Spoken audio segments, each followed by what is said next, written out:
این پرنده را میبینید که لانه جالبی ساخته، خیلی قشنگ و زیبا، خیلی پسند شده.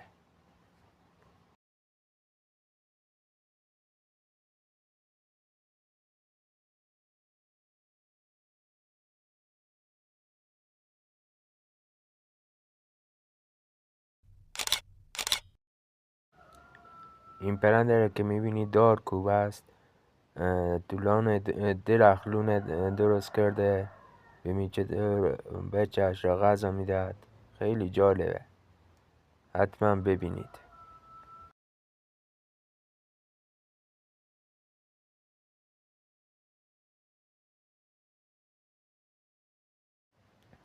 این پرنده را نگاه کن، خیلی هنرمند و دقیق داره لونش را میسازه، انگار داره بافتنی انجام میده. خیلی جالب.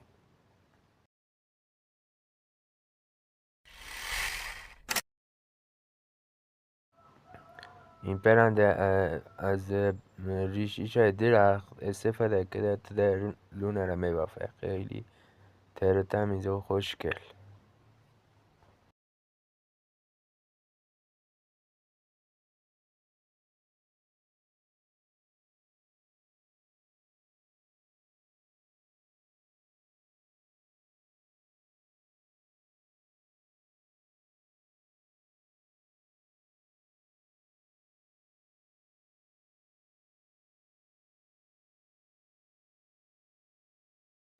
سلام بیننده های عزیز، ممنونم که ویدیوهای من را میبینید.